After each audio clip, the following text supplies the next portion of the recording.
Hani tidak berani tinggal di tempat itu lebih lama lagi, dan saat dia akan pergi ke arah yang berlawanan dari tempat binatang kecil dan manusia mini itu menghilang, suara laki-laki terdengar lebih dari 100 kaki di udara. Tidak buruk sama sekali. Memikirkan bahwa kamu dapat melarikan diri dengan nyawamu tepat di bawah hidung Hua Guang. Sepertinya kamu bukan pejuang pemulihan tubuh biasa. Wajah Handi segera memucat setelah mendengar itu, dan dia benar-benar terpaku di tempat. Pada saat yang sama, beberapa garis cahaya spiritual melintas di udara, dan 3 sosok manusia mini muncul sekaligus, yang masing-masing berukuran beberapa kaki. Salah satu sosok manusia mini menggunakan satu set jubah biru dengan cahaya tajam berkilauan di matanya, dan tampaknya bertepuk tangan untuk Hani dengan senyum di wajahnya. Namun, matanya sedingin es dan sama sekali tanpa kebaikan. Sosok manusia itu terbang di udara di atas awan merah. Sementara dua temannya adalah seorang pria berotot yang berkilauan dengan cahaya merah, dan seorang wanita muda dengan serangkaian fitur dingin, serta lapisan kabut glasial putih yang menyelimuti tubuhnya. Ketiganya juga kultivator Sukuro. Hani menarik napas dalam-dalam dan dengan paksa menekan keterkejutan di hatinya. Dalam situasi yang mengerikan ini, dia membuat keputusan untuk menyimpan manik-manik penakluk abadinya. Di hadapan 3 kultivator Sukuro, tidak mungkin baginya untuk melukai ketiganya sekaligus, bahkan jika dia menggunakan manik-manik penakluk abadi. Lebih jauh lagi, mereka bertiga tidak langsung menyerangnya begitu mereka muncul, jadi mungkin ada kesempatan baginya untuk selamat dari cobaan ini tanpa perlawanan. Dengan demikian, ekspresi Hani mereda saat dia melihat ketiga sosok manusia mini di langit. Pria merah yang berkilauan dengan hati-hati memeriksa Hanli sebelum tiba-tiba menoleh ke pria di awan merah dengan sikap hormat.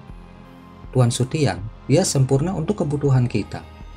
Dia adalah pejuang penyempurnaan tubuh tingkat tinggi, dan dia pasti mengetahui lokasi lembah kekacauan. Selain itu, dia tidak memiliki kekuatan sihir, jadi dia cocok untuk kriteria kita. Baiklah, kalau begitu bawa dia. Pria di awan merah itu mengangguk acuh tak acuh sebagai jawaban.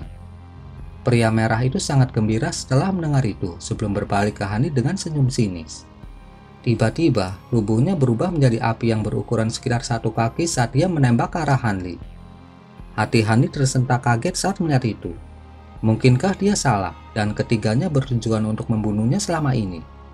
Menghadapi serangan yang akan datang, Hanli tentu tidak akan menyerah begitu saja. Cahaya keemasan cemerlang memancar dari tubuhnya saat dia mengaktifkan seni fajranya secara maksimal.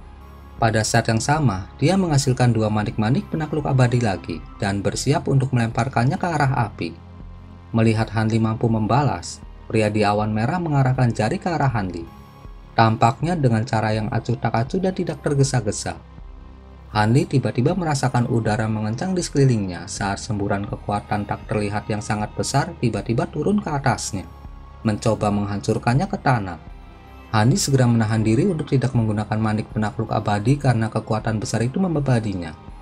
Jika dia mencoba dan melemparkan manik-manik itu ke udara sekarang, mereka tidak akan dapat melakukan perjalanan terlalu jauh, dan kemungkinan besar dia akan terjebak dalam ledakan kekuatan yang dihasilkan. Karena itu, dia hanya bisa menyuntikkan lebih banyak kekuatan ke dalam seni fajranya. Lebih jauh meningkatkan kekuatannya untuk menahan tekanan tak terduga yang jatuh dari atas. Namun ledakan kekuatan itu terlalu besar. Meskipun dia mampu mempertahankan posisi berdiri, tubuh Hani tenggelam ke tanah seperti paku yang ditancapkan dengan kuat ke tanah, tenggelam sampai ke lututnya. Pada saat yang sama, Hani dikejutkan oleh sensasi mati rasa dan tidak bisa bergerak sama sekali setelahnya. Pria di atas awan merah tersendat saat melihat itu, seolah-olah dia agak terkejut dengan kekuatan besar Hanli.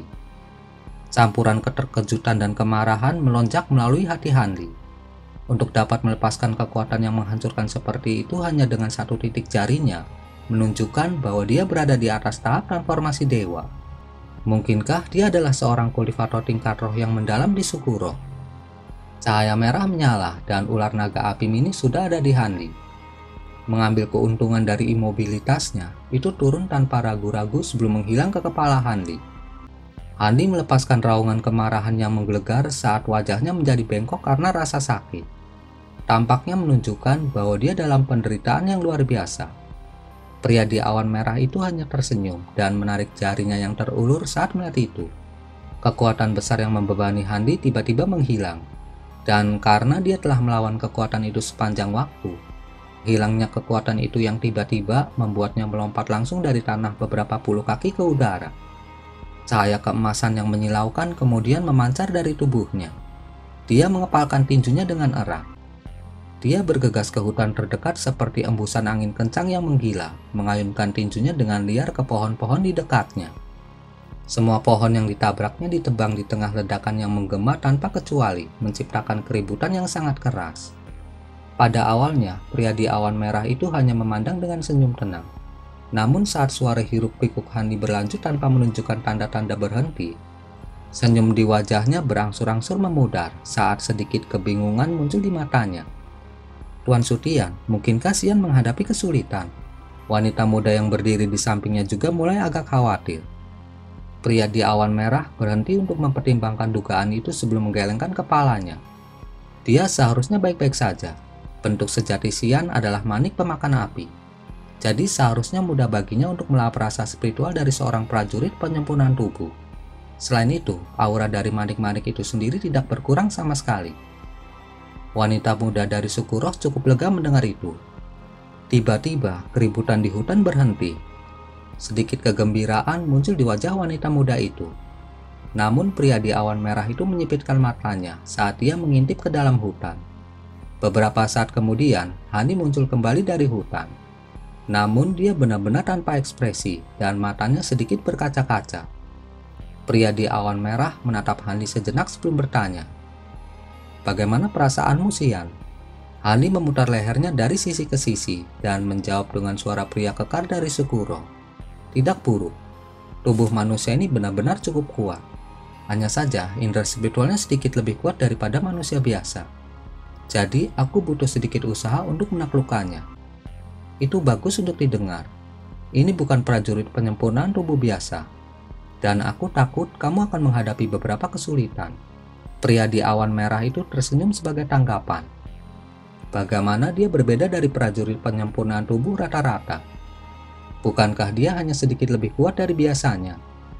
"Tuan Sutian, saya sudah menemukan lokasi lembah kekacauan. Tapi agak jauh dari tempat kita berada sekarang. Haruskah kita ke sana sekarang?" Hani bertanya. "Tidak perlu terburu-buru. Hua Guang mengejar binatang macan tutul kirin yang bermutasi itu dan dia akan segera kembali. Mari kita tunggu sebentar lagi," jawab pria di awan merah itu. Hani mengangguk setelah mendengar itu dan terdiam saat dia berdiri di tempat. Setelah lebih dari 1 jam berlalu, seberkas cahaya putih terbang di udara dan muncul di hadapan ketiganya dalam sekejap mata. Cahaya memudar untuk mengungkapkan sosok manusia mini yang memegang rantai cahaya biru. Di sisi lain rantai, binatang kecil macan tutul terikat erat dan melayang tepat di belakangnya. "Ah, manusia ini." Sosok manusia putih itu sedikit terkejut melihat Hanli. "Jangan khawatir, perasaan spiritual manusia itu telah dilahap oleh Xian. Jadi dia mengendalikan pria itu sekarang." Pria di awan merah itu menjelaskan. "Begitu, itu bagus. Aku tidak membawa cincin binatang buas. Jadi agak merepotkan bagiku untuk membawa binatang macan tutul kirin ini. Kamu menjaganya untukku untuk saat ini." Sosok manusia putih sangat gembira mendengar itu. Dan dia segera melemparkan binatang kecil terikat ke Hanli. Hanli tidak menjawab apa-apa, tetapi dia menangkap binatang kecil itu dan cahaya memancar dari cincin rohnya, di mana binatang kecil itu tiba-tiba menghilang. "Baiklah, Xian, karena kamu tahu lokasi lembah kekacauan, kami akan membuatmu memimpin. Kita tidak punya banyak waktu sekarang, jadi kita tidak bisa menunda lebih lama. Kesempatan sempurna bagi suku kita untuk mengamankan darah dewa. Jika tidak, suku roh 5 elemen tidak akan bersedia menawarkan darah dewa kepada kita. Dengan setetes darah dewa ini, kita akan dapat menghasilkan sejumlah besar darah dewa. Saudaraku, jadi kegagalan bukanlah pilihan. Hua Guang, pergilah dan temui para kultivator dari suku roh 5 elemen. Beritahu mereka bahwa kita akan langsung menuju lembah kekacauan. Xian, ketika kita sampai di sana, kamu masuk ke sana dulu dan berbaur menyusup ke manusia di sana. Lalu bertindak sesuai situasi." Sutian dengan tenang menyampaikan serangkaian instruksi. "Iya," Hani menjawab saat semua orang juga mengangguk dengan ekspresi serius. "Ayo pergi." Pria di awan merah mengeluarkan satu instruksi terakhir, dan kelompok mereka menghilang ke dalam hutan. 6 hari kemudian, Hani muncul di sebuah bukit kecil di luar lembah kekacauan. Ada 7 atau 8 kultivator manusia dan pejuang penyempurnaan tubuh lainnya bersamanya. Semuanya adalah kultivator formasi inti atau pejuang penyempurnaan tubuh tingkat tinggi. Semua orang dalam kelompok mereka melihat dalam diam ke pintu masuk ke lembah kekacauan di jarak yang sangat jauh. Seorang pria paruh baya berjubah abu-abu tiba-tiba menoleh ke seorang pria tua yang memegang kipas daun palem dan bertanya, "Saudara Sun, akankah senior Huang Liang dan Tuan Kotalan benar-benar muncul hari ini untuk melawan para kultivator suku roh?" Tidak diragukan lagi. Saya hanya datang ke sini setelah menerima surat langsung dari Tuan Kotalan sendiri. Selain kelompok kita, ada juga orang lain yang menunggu di dekatnya. Tampaknya senior kita berniat memenangkan pertempuran ini. Mereka hanya meminta kita untuk datang ke sini untuk menahan setiap kultivator ras iblis yang mungkin mencari keuntungan dari kekacauan itu. Pria tua itu menjawab dengan suara yang dipenuhi dengan keyakinan. Pria tua itu melirik seorang sarjana di kelompok mereka sebelum bertanya dengan senyum tipis. Melihat senior Huang Liang dan Tuan Kotalan mengeluarkan instruksi langsung kepada kami secara alami berkewajiban untuk datang ke sini. Namun, mengapa kalian berdua juga mau berpartisipasi saudara-saudarahan? Saya datang ke makam matahari terbenam untuk menemukan cara membuat terobosan. Jadi tidak mungkin saya melewatkan menyaksikan pertempuran antara makhluk-makhluk di atas tahap transformasi dewa. Mungkin saya akan dikejutkan oleh semacam inspirasi dalam prosesnya. Selain itu, Tuan Kotalan dan yang lainnya juga menawarkan hadiah yang bagus. Jawab Hani dengan tenang. Jawaban yang diberikan oleh sarjana itu kurang lebih sama. Pria tua itu mengangguk setelah mendengar itu dan tidak lagi curiga terhadap keduanya. Lagi pula, sebagian besar orang yang berkumpul di sini mengambil resiko untuk alasan yang kira-kira sama. Tepat pada saat itu, tangisan panjang tiba-tiba meletus dari dekat lembah kekacauan. Segera setelah itu, semburan ki iblis yang tak terhitung jumlahnya naik ke udara, bergabung untuk membentuk awan kabut iblis putih keabu-abuan yang menyelimuti seluruh langit. Raungan buas meletus, tampaknya dari segala arah di tengah embusan angin busuk yang ganas. Semburan besar ki iblis melonjak menuju pintu masuk ke lembah kekacauan segera setelah itu muncul, mengejutkan Handi dan semua manusia lain yang berada di dekatnya. Ada beberapa kultivator yang melakukan pengawasan tempat itu, dan mereka baru saja menyaksikan 2 kultivator suku roh menghancurkan makhluk ras iblis yang hadir belum lama ini. Bahkan ada beberapa binatang iblis tingkat tinggi tahap metamorfosis yang telah terbunuh selama pertempuran itu. Jadi cukup jelas bahwa kedua kultivator suku roh itu adalah makhluk yang sangat kuat. Namun binatang iblis itu tiba-tiba menimbulkan keributan besar. Apakah mereka berencana untuk memaksa masuk ke lembah kekacauan? Sama seperti semua manusia yang bersembunyi di dekatnya memandang dengan bingung. Ledakan gemuruh yang menggelegar tiba-tiba meletus dari arah lembah kekacauan. Segera setelah itu, gerombolan besar makhluk muncul dari tanah di bawah serta langit di atas. Semua makhluk di langit adalah burung kayu hijau, yang masing-masing berukuran sekitar 10 kaki. Sedangkan makhluk yang muncul dari tanah adalah raksasa batu besar yang tingginya sekitar 60 hingga 70 kaki. Semua burung kayu sangat hidup dan lincah, dan dari jauh mustahil untuk mengidentifikasi apakah itu burung asli atau bukan. Sebaliknya, raksasa batu memiliki tubuh yang sangat kasar, dengan hanya sepasang mata putih di setiap wajah besar mereka. Selain itu, mereka datang dalam berbagai bentuk yang berbeda, seolah-olah mereka semua telah dilemparkan secara serampangan. Munculnya begitu banyak boneka kayu dan batu membuat semua orang menarik napas secara serempak. Ekspresi Hani juga sedikit berubah saat melihat banyak boneka yang baru saja muncul. Tepat pada saat itu, poni kayu hijau dan raksasa batu dengan tubuh putih keabu-abuan muncul pada saat yang sama. Cahaya spiritual melintas di atas kepala burung kayu, dan bola cahaya hijau muncul ke permukaan, memperlihatkan seorang wanita dalam gaun hijau yang hanya berukuran sekitar 1 kaki. Sementara itu, raksasa batu besar itu mengulurkan tangan yang besar, dan seorang lelaki tua dengan ukuran yang kira-kira sama dengan wanita gaun hijau muncul di atas telapak tangannya. Pria tua itu memegang tongkat batu putih, dan menatap dengan ekspresi dingin pada semburan besar ki iblis yang mendekat. "Apakah rekan Tao Xiao ada di sana? Keluar dan temui aku jika kamu ada." Meskipun suaranya tidak terlalu keras, Itu jelas terdengar oleh semua manusia dan iblis dalam radius lebih dari 5 kilometer. Hamparan luas ki iblis putih keabu-abuan di kejauhan tiba-tiba mulai berjatuhan dan melonjak.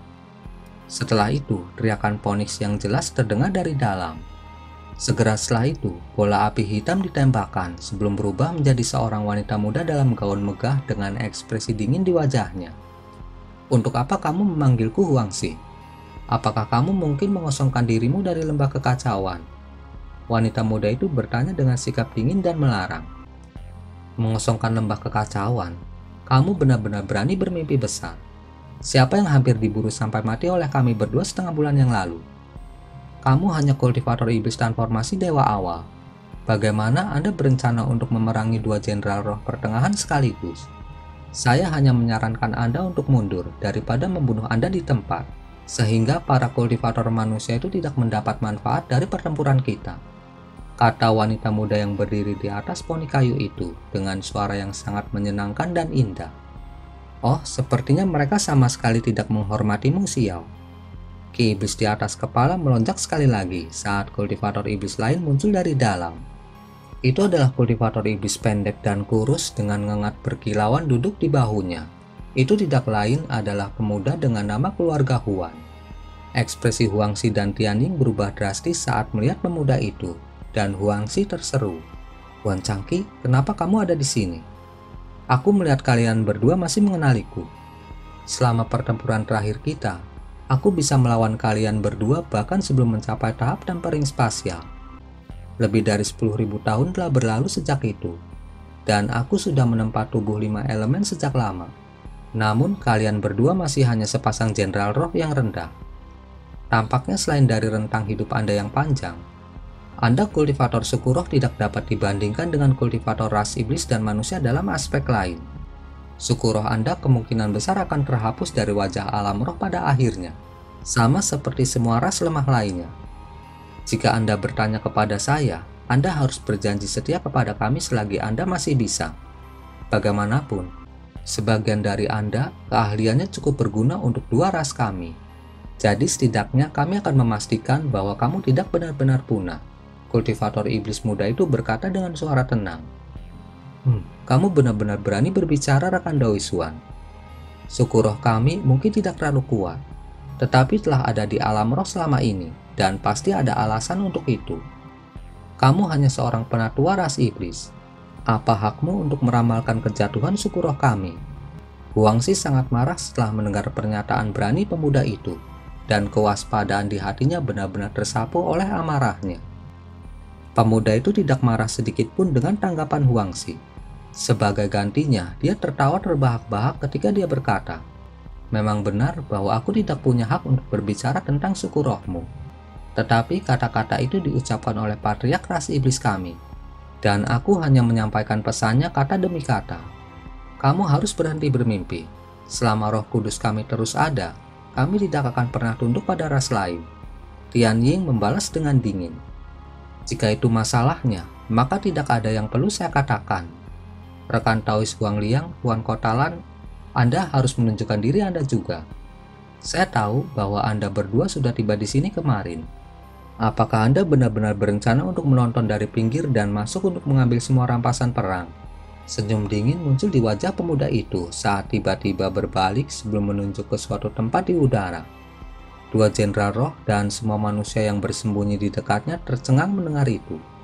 Cahaya putih samar melintas dan sebuah bahtera giok terungkap seolah-olah selubung tak terlihat telah diangkat. Bahtera besar memiliki panjang 300 kaki dan lebar 40 hingga 50 kaki. Menampung Dewa Roh Huangliang dan kelompok kultivatornya saat melayang diam-diam di udara. Semua kultivator manusia di bahtera memasang ekspresi terkejut karena penyamaran mereka telah terbongkar. "Itu ngengat api ilusi. Jadi kaulah yang menguping pembicaraan kami di kota matahari terbenam." Ekspresi Dewa Roh Huangliang menjadi gelap saat dia melirik ke bahu pemuda itu. "Apakah Anda baru menyadarinya, Saudara Huangliang? Saya pikir Anda sudah mengetahuinya sejak lama." Pemuda itu mengerucutkan bibirnya sebagai jawaban. Dewa Roh Huangliang tampaknya akrab dengan pemuda itu, dan sedikit cemoohan muncul di wajahnya ketika dia bertanya, Bukankah kamu bersembunyi selama bertahun-tahun seperti tikus pengecut mencoba melampaui kesengsaraan surgawimu berikutnya? Mengapa kamu datang ke sini? Jika saya memiliki keyakinan untuk melampaui kesengsaraan surgawi saya yang menyerang setiap 3000 tahun sekali, mengapa saya datang ke sini? Saya telah terjebak di tahap tempering spasial selama lebih dari 10.000 tahun. Dan kesengsaraan terakhir saya sudah sangat sulit bagi saya untuk saya lewati. Tidak ada kemungkinan saya akan mampu menahan yang berikutnya. Jadi satu-satunya pilihan saya adalah keluar dan mencari beberapa peluang.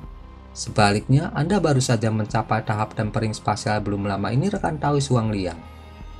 Jadi Anda hanya harus menahan satu kesusahan surgawi. Anda memiliki jalan panjang di depan Anda. Pria muda itu menghela nafas sebagai tanggapan. Saat menyebutkan kesengsaraan surgawi, ekspresi Dewa Roh Huang Liang segera menjadi sangat tegang. Adegan selama kesengsaraan surgawi pertamanya masih sangat jelas dalam pikirannya, dan itu adalah pengalaman yang menakutkan, sehingga dia tidak bisa menahan diri untuk tidak bergidik mengingatnya. Bibir Dewa Roh Huang Liang berkedut saat dia mentransmisikan suaranya kepada pemuda itu. Jika kamu mencoba mencari kesempatan untuk membuat terobosan, maka bukankah lebih baik bagimu untuk pergi ke dunia primordial? Apa yang kamu lakukan di sini di wilayah manusia? Jika kamu ingin mengarang alasan untuk bertarung, maka setidaknya buatlah alasan yang masuk akal. Saya khawatir itu adalah tuduhan palsu yang Anda tujukan kepada saya, rekan Taois Huang Liang. Alasan saya muncul di kota matahari terbenam justru karena saya ingin mengundang Anda dalam perjalanan lain ke dunia primordial. Namun saya kemudian tersandung atas insiden suku roh ini, dan saya tidak punya pilihan selain masuk sebagai penatua dari ras iblis. Pria muda itu terkekeh ketika dia mengirimkan suaranya sebagai tanggapan. Kamu mengundangku ke dunia primordial. Dewa Roh Huang Liang tersendat setelah mendengar itu. Itu benar, meskipun manusia dan iblis adalah makhluk yang sama sekali berbeda, kemampuan individu kita pasti akan dapat membantu satu sama lain di dunia primordial, menjadikannya perjalanan yang jauh lebih aman. Kita bisa melakukan perampokan yang sangat melimpah ke dunia primordial bersama beberapa ribu tahun yang lalu, bukan? Saya sangat yakin dengan kemampuan Anda, rekan Taois Huang Liang. Bahkan lebih dari kemampuan rekan leluhur saya. Anda dekat dengan kesusahan surgawi kedua Anda, kan? Jika tidak temukan beberapa harta yang dapat membantu Anda mengatasi kesengsaraan, mungkin kecil peluang Anda untuk menahan kesengsaraan. Bagaimanapun, kesengsaraan hanya akan terus tumbuh lebih kuat dengan setiap kejadian berturut-turut, bahkan jika basis kultivasi Anda tidak berubah. Pemuda itu bertanya dengan suara tenang. Ekspresi kontemplatif muncul di wajah Dewa Roh Huang Liang saat dia berdiri di atas bahtera batu giok. Dan hanya setelah beberapa saat, dia perlahan menjawab. Melihat kamu begitu terbuka dan jujur, aku akan mengungkapkan kebenaran kepadamu sebagai niat baik saudara Huan. Dalam keadaan saya saat ini, saya memperkirakan bahwa saya hanya memiliki peluang 50% untuk melampaui kesengsaraan kedua saya. Selama transendensi kesengsaraan pertama, banyak harta saya telah dihancurkan. Sejujurnya, saya memiliki peluang kurang dari 25% untuk melampaui kesengsaraan surgawi saya berikutnya. Jadi bagaimana? Apakah Anda bersedia melakukan perjalanan ke dunia primordial bersama saya? Pemuda itu mentransmisikan suaranya dengan ekspresi serius di wajahnya. Ekspresi ragu-ragu muncul di wajah Dewa Roh Huang Liang setelah menerima undangan resmi. Hanya setelah beberapa lama dia bertanya, "Jika kamu berencana untuk pergi ke dunia primordial bersamaku, bagaimana kamu menyarankan kita menyelesaikan insiden suku roh ini di sini?" Pria muda itu sepertinya sudah mempertimbangkan masalah itu, dan dia segera menjawab, "Itu sederhana. Anda dan saya dapat bergabung untuk menangkap para kultivator suku roh, lalu menahan pengkhianat suku roh itu. Banyak dari mereka, maka kita akan membaginya secara merata di antara dua ras kita. Jika hanya ada satu, maka kita akan mengadakan pertandingan persahabatan untuk menentukan siapa yang akan mengambilnya." Kamu benar-benar rubah tua yang licik. Kamu sudah berada di tahap tempering spasial selama beberapa ribu tahun lebih lama dariku. Bagaimana mungkin aku bisa menang melawanmu? Dewa Roh Huang Liang segera menggelengkan kepalanya tanpa ragu-ragu. Pemuda itu sama sekali tidak terkejut dengan reaksi itu. Sebaliknya, dia dengan tenang bertanya, "Lalu apa yang kamu usulkan, saudara Huang?" Kita akan melihat benda apa yang pertama, dan kita harus memberikan sesuatu dengan nilai yang sama untuk mengambil benda. Jawab Dewa Roh Huang Liang dengan membelai janggutnya. Tidak masalah, kita akan melakukan apa yang Anda katakan. Mari bergabung dan urus dua kultivator suku roh ini terlebih dahulu. Saran pemuda itu ketika ekspresi dingin muncul di wajahnya. Tentu. Dewa Roh Huang Liang mengangguk sebagai tanggapan sebelum menjelaskan situasinya kepada Tuan Kotalan dan yang lainnya melalui transmisi suara. Melihat rencana mereka untuk bersembunyi dalam bayang-bayang sebelum menukik untuk mengambil rampasan perang telah terungkap. Semua orang secara alami tidak punya pilihan selain menyetujui pengaturan ini.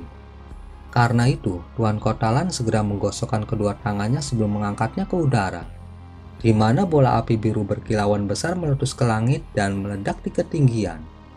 Tiba-tiba, cahaya dari semua jenis warna menyala saat serangkaian kultivator manusia dan pejuang penyempurnaan tubuh menampakkan diri dari dalam hutan. Di bawah perintah keras dari Dewa Roh Huang Liang, semua manusia yang hadir disadarkan akan fakta bahwa mereka bergabung dengan ras iblis untuk menjatuhkan para kultivator suku roh. Meskipun mereka sedikit terkejut dengan pengaturan ini, tidak ada dari mereka yang menyatakan keberatan. Tiba-tiba, Ki Iblis di atas jatuh dan melonjak, diikuti oleh gerombolan besar binatang iblis yang tampak menyeramkan serta selusin kultivator iblis tahap metamorfosis mengungkapkan diri mereka satu demi satu. Sementara itu, semua manusia telah memanggil harta dan alat roh mereka, mengirimkan petak cahaya yang luas naik ke langit. Tianjing dan Huangzi telah dikejutkan oleh firasat buruk segera setelah pemuda dari ras iblis mulai berkomunikasi dengan Dewa Roh Huang Liang melalui transmisi suara. Setelah menyaksikan peristiwa yang terjadi, cukup jelas bagi mereka bahwa manusia dan iblis telah membentuk aliansi sementara. Ekspresi mereka menjadi gelap bersamaan saat mereka saling melirik sebelum segera mundur. Burung-burung kayu dan raksasa batu besar di belakang mereka juga mundur dengan cepat menuju pintu masuk lembah. Para kultivator suku roh mundur bahkan tanpa melakukan perlawanan. Itu adalah pergantian peristiwa yang agak mengejutkan bagi manusia dan iblis yang hadir. Namun mereka secara alami sampai pada kesimpulan bahwa para kultivator suku roh harus mundur karena mereka tahu bahwa mereka bukan tandingan musuh mereka. Dengan demikian, moral mereka langsung mendapat dorongan yang signifikan saat mereka dengan cepat mengejar. Dalam sekejap mata, boneka kayu dan batu yang lebih lambat yang tertinggal di belakang telah dihancurkan. Dan beberapa manusia dan iblis yang memimpin di depan telah memasuki lembah. Mereka tidak menemui perlawanan apapun. Pemuda dari ras iblis dan Dewa Roh Huang Liang agak bingung dengan apa yang mereka lihat. Mereka semua telah berperang melawan para kultivator suku roh di masa lalu. Dan mereka sangat menyadari betapa tangguhnya para kultivator suku roh. Namun keduanya hanya mundur tanpa memberikan perlawanan dan itu terlalu aneh. Ekspresi pemuda itu menjadi gelap saat dia buru-buru menoleh ke Dewa Roh Huang Liang dan berkata, "Suruh mereka berhenti. Pasti ada yang salah di sini." Memang ada yang salah. Dewa Roh Huang Liang mengangguk sebelum mengambil napas dalam-dalam, lalu melepaskan tangisan panjang yang menandakan untuk mundur. Namun tepat pada saat itu, hamparan luas cahaya merah tiba-tiba muncul di atas pintu masuk lembah. Petir keras kemudian meletus sebagai teratai merah yang berukuran beberapa puluh kaki muncul di tengah cahaya merah. Kelopak teratai berwarna merah seperti darah dan dengan cepat berputar di udara. Segera setelah pemuda dari ras iblis melihat bunga teratai, dia berseru, "Ini buruk, itu roh yang mendalam Sutian." Meskipun Dewa Roh Huang Liang belum pernah melihat teratai merah itu sebelumnya, dia secara alami telah mendengar tentang 8 roh mendalam dari suku roh artefak. Jadi dia juga cukup terkejut setelah mendengar itu. Namun sebelum mereka berdua bisa melakukan apapun, teratai merah tiba-tiba berubah menjadi air terjun merah besar jatuh langsung dari atas. Setiap manusia atau iblis yang bersentuhan dengan air terjun merah itu langsung berubah menjadi gumpalan asap. Terlepas dari apakah itu ki iblis pelindung atau harta pertahanan, tidak ada yang bisa menahan kekuatan air terjun ini. Dalam sekejap mata, kurang dari setengah manusia dan iblis yang tersisa. Semuanya belum bergegas ke lembah. Semua dari mereka yang cukup beruntung untuk selamat mengenakan ekspresi kaget dan ngeri, dan mereka semua telah melarikan diri untuk mundur. Setelah menelan begitu banyak manusia dan iblis, air terjun merah tua itu sepertinya masih tidak puas. Itu datang menyapu keluar dari lembah dan membanjiri langsung menuju manusia dan iblis yang melarikan diri. Pemuda dan Dewa Roh Huang Liang secara alami tidak bisa hanya berdiam diri dan menonton lebih lama lagi. Keduanya sangat marah saat mereka beraksi pada saat yang bersamaan. Pria muda itu membuka mulutnya dan embusan angin iblis abu-abu yang ganas meletus dari dalam, terbang langsung menuju air terjun merah. Sementara itu, Dewa Roh Huang Liang mendengus dingin saat dia menggoyangkan lengan bajunya, menghasilkan cermin emas yin yang melayang di depan dadanya. Dia kemudian membuat segel tangan, dan pilar cahaya keemasan setebal diameter mangkuk besar melesat ke udara. Mengikuti ledakan-ledakan yang menggema, angin kencang dan pilar cahaya menghantam air terjun merah, menghasilkan ledakan besar yang berhasil menahan momentumnya. Haha, aku tidak menyangka akan bertemu dengan dua makhluk dengan level yang sama sepertiku di tempat terpencil. Maafkan aku karena tidak keluar untuk menyambut kalian berdua lebih awal. Air terjun merah mengalir ke belakang dan menjelma menjadi bunga teratai merah lagi. Sosok manusia melintas, dan seorang pria suku roh dalam satu set jubah biru panjang muncul di atas bunga teratai dengan tatapan tajam di matanya. Dia tidak lain adalah Sutian dari suku roh artefak. Setelah dia menarik air terjun merah, pemuda itu dan Dewa Roh Huang Liang saling melirik sebelum juga menarik kemampuan mereka. Dengan demikian, angin abu-abu dan pilar cahaya keemasan segera menghilang. Namun, keduanya menilai Sutian dengan ekspresi gelap. Dewa Roh Huang Liang mengarahkan pandangannya ke sekitar 100 atau lebih manusia yang berhasil lolos dari cobaan itu.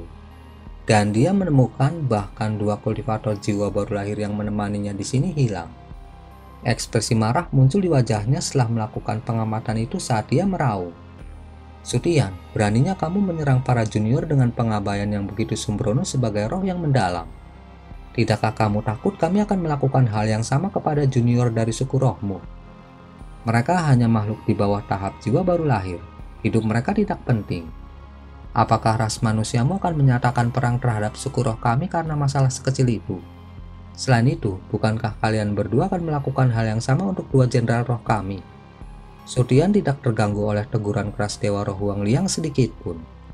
Pada saat yang sama, cahaya spiritual melintas di belakangnya, dan serangkaian sosok manusia mini lainnya muncul, diantaranya Tiren dan Hua Guang. Pemuda dari ras iblis dan Dewa Roh Huang Liang sama-sama terkejut dengan kemunculan mereka, dan keduanya segera mulai menghitung peluang kemenangan untuk pasukan gabungan manusia dan iblis mereka.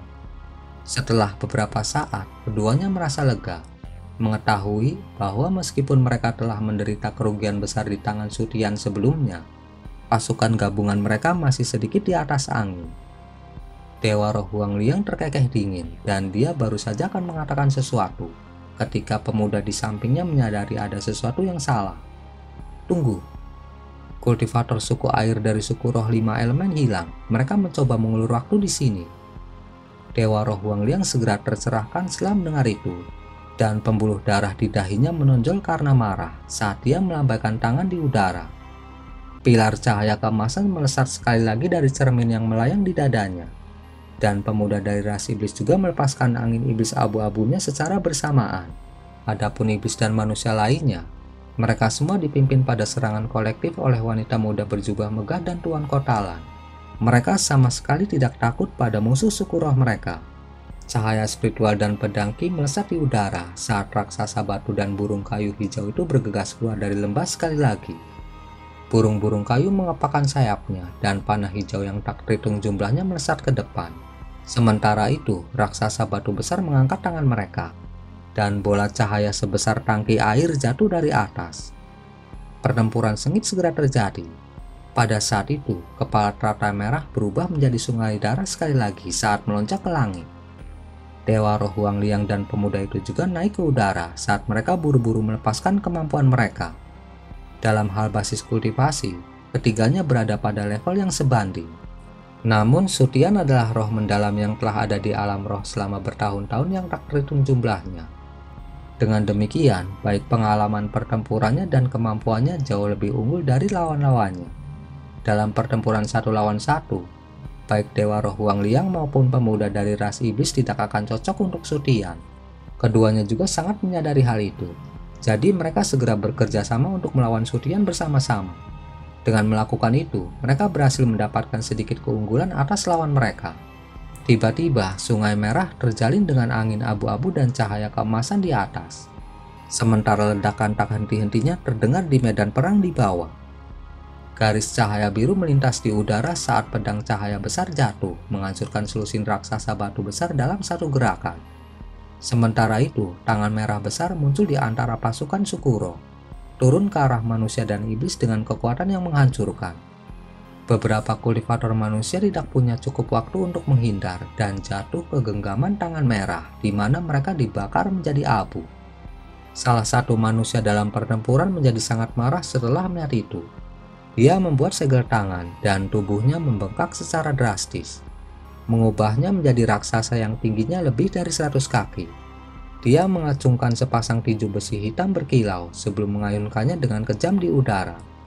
Itu tidak lain adalah pria berotot dengan nama keluarga Jin, dan sebagai prajurit penyempurnaan tubuh kelas atas, dia telah melepaskan teknik rahasia untuk secara drastis meningkatkan ukuran dan kekuatannya.